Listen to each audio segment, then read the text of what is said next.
Welcome to Weekly Talkback. My name's Kevin Beers, And I'm David Witten. and this is the show where we get to talk to Pastor Dave about his message from the Sunday prior, which this time was December 10th, 2023. And the title of the message was The Peace Jesus Gives.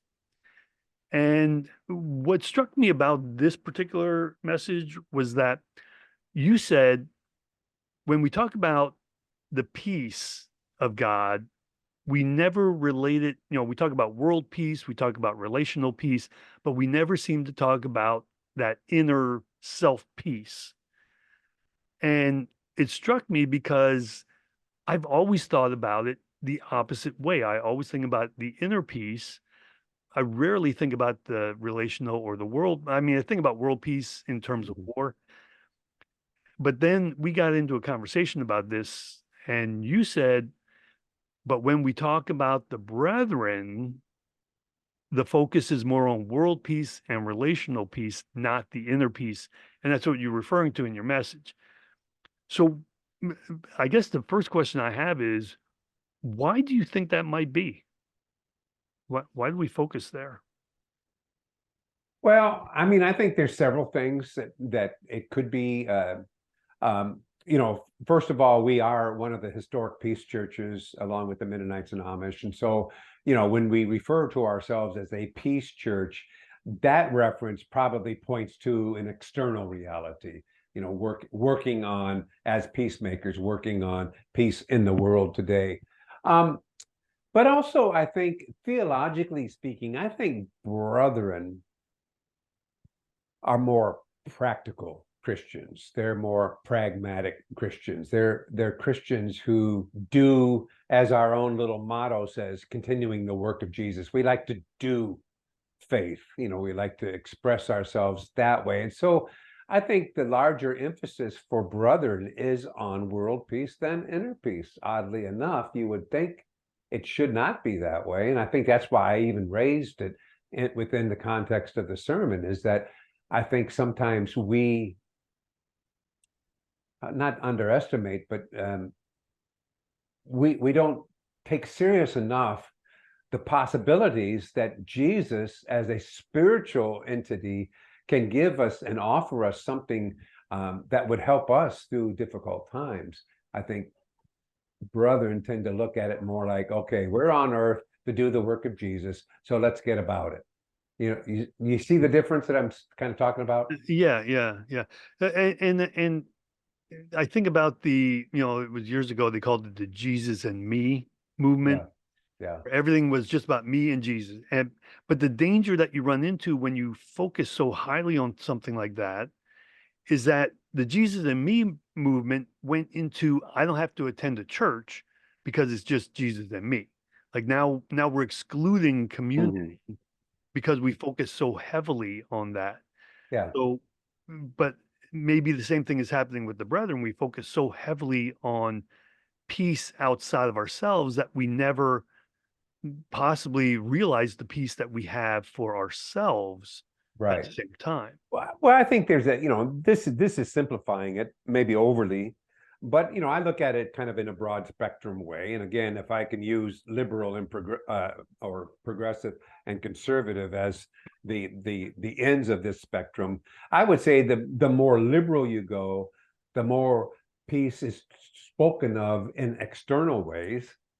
Mhm. And if you go towards a more conservative way, peace would be more approached in an internal way. Now that's oversimplification, but I think there is something to that. Well, I would agree with you because when you look at the political spectrum, conservatives tend to be very, very individualistic, where progressives are very much group think Yeah, I think that's more true. so. So, Mhm. yeah, so that would make sense on a theological basis also. As you get more progressive, it's far more community. When you go more conservative, it's much more individualistic. I'd like to reside in the middle, but I will say that I do think of peace far more in terms of individualistic. Mhm. But at the same time, I like to think anyway that Yeah. I don't lose sight of the relational and the Right, world peace. world peace. Yeah. I think brethren do ourselves a disservice for not including or being aware or striving for the peace that Jesus can offer, an inner peace. We do ourselves a disservice to focus totally on world peace and not on the inner peace part, because that's available to us, and it's a powerful entity to have within us. It gives us courage, it gives us hope. It allows us to work through some pretty difficult times with with the confidence that God is with us, and trusting in God through whatever circumstances you're going through. Uh, you mentioned, the fact that the brethren in general are all about doing the work of Jesus. Um, and one of the things that I did pick up on with brethren is that we're always so focused on doing that we never focus on rest.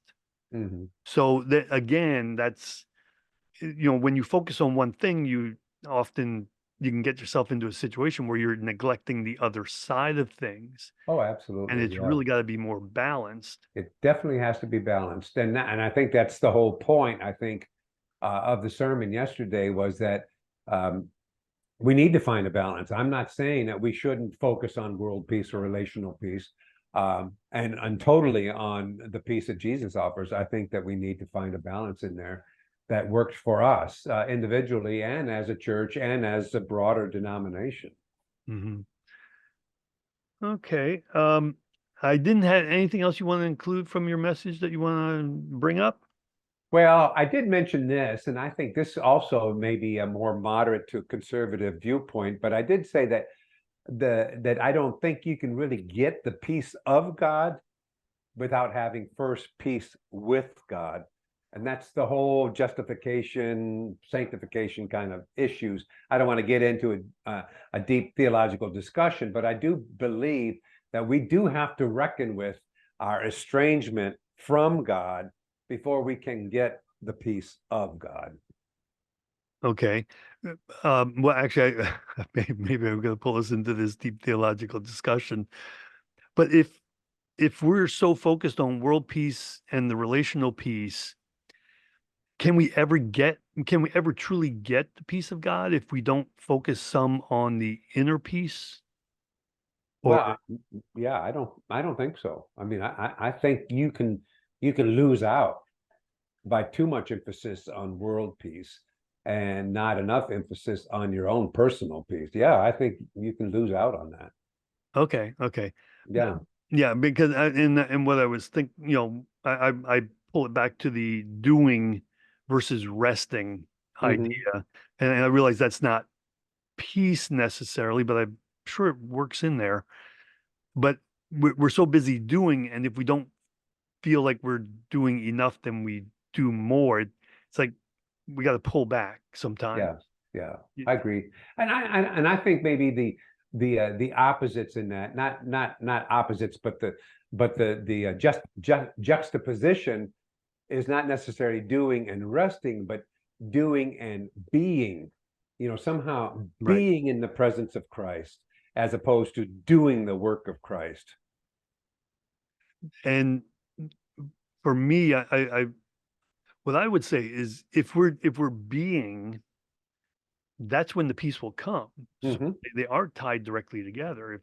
If we keep That's right. ourselves so busy because Yep. we have to be doing God's work That's right. and never being, we're never going to find the peace. And if we don't find the peace, it's going to drive us to do more Yep. unless we start figuring out that that's not the way to achieve it.